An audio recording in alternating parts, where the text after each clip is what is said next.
Sorry about that. We had a little bit of a disruption with the one, so we're calling this part 2.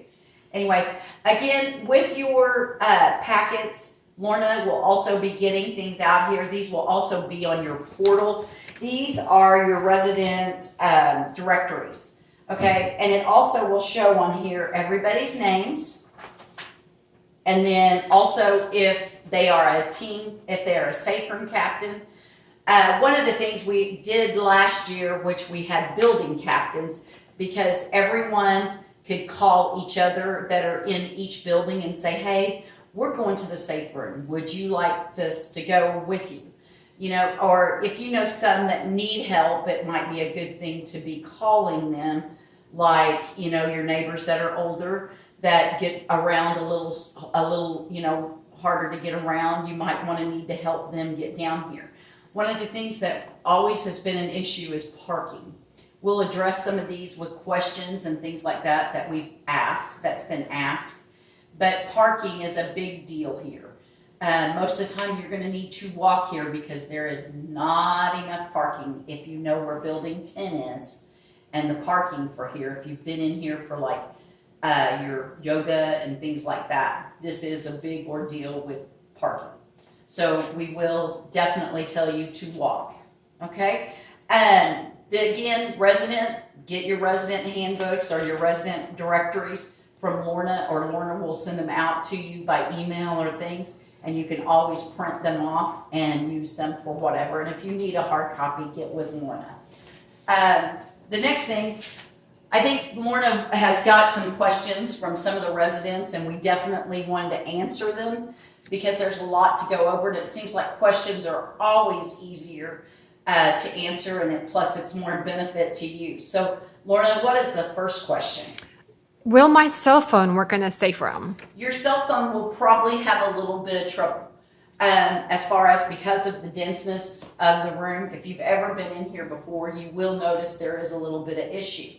One thing that I will tell you, that it is easier sometimes to take it off of the Wi-Fi, because if we lose power, the Wi-Fi goes down anyways. So you might keep it on your Wi-Fi, but if you know we lose power, switch it over to just your regular phone signal.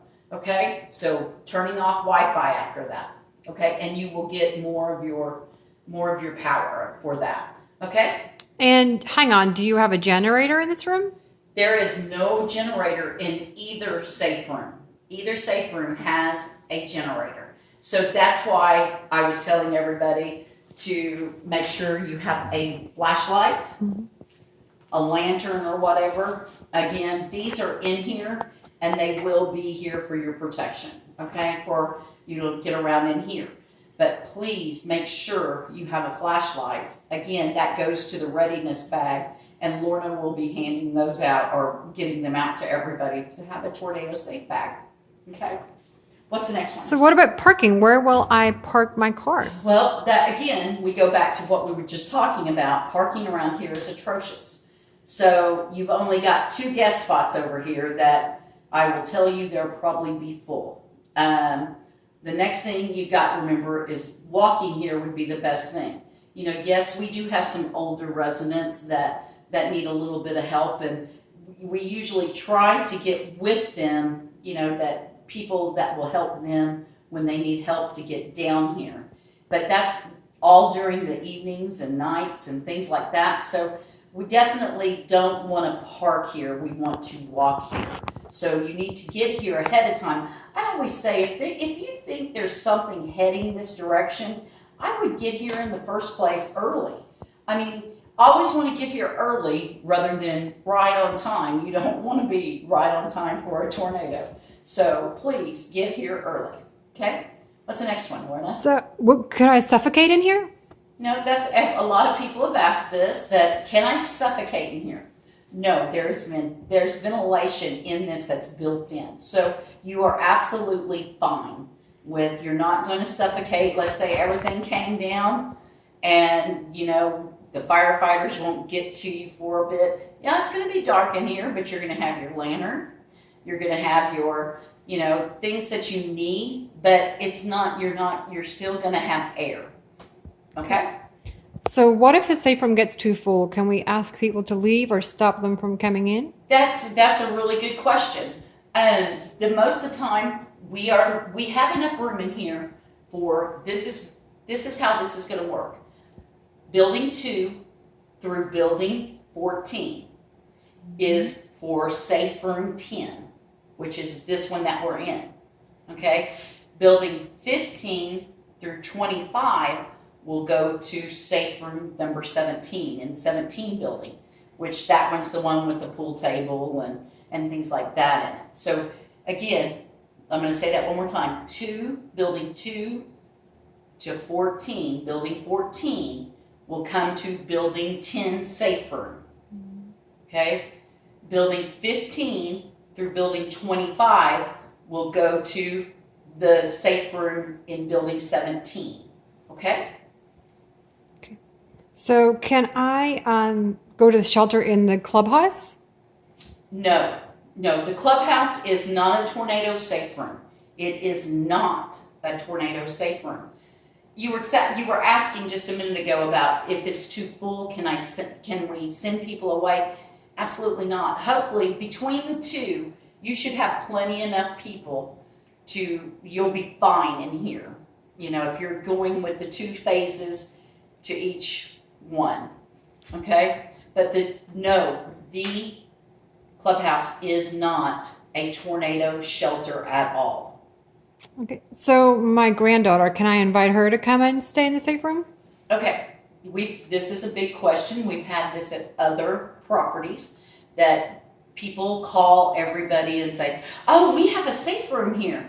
Well, let me explain this. This safe room is for my residents, okay? This is for Monterey's residents. It's dangerous for your relatives to be driving from across town to even come here to get in the safe room.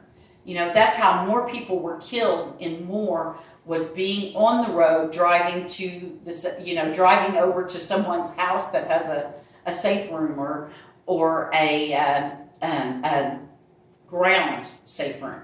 So we need to make sure that you are not inviting your friends and family over to come to it. And I know it's hard for me to say this, that, you know, I know your daughter and her 5 kids, you know, are there by themselves and that they don't have a shelter.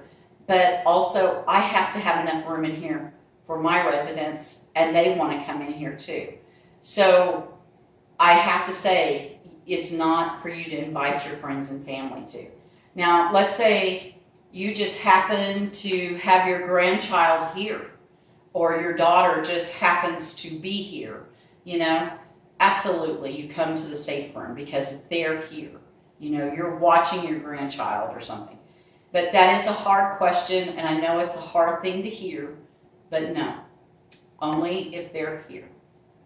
Okay? At this time, I didn't have any more questions. You don't have any? You know, I wanna offer this out to you guys. If you guys have questions about the safe room, I do want you to ask them.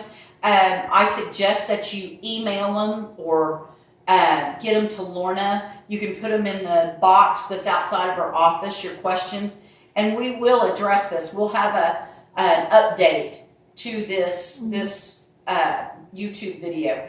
And then you guys can come and, you know, ask the questions you have. We just wanted to get kind of a consensus of what questions we've had and asked some of the residents, but we want to hear from you too if you have more questions. Again, look for your resident directories. Also look for your tornado readiness bag. Those are good things to have. Umbrella, you know, things that you're going to need to take with you to that. So again, Lorna will get you that information.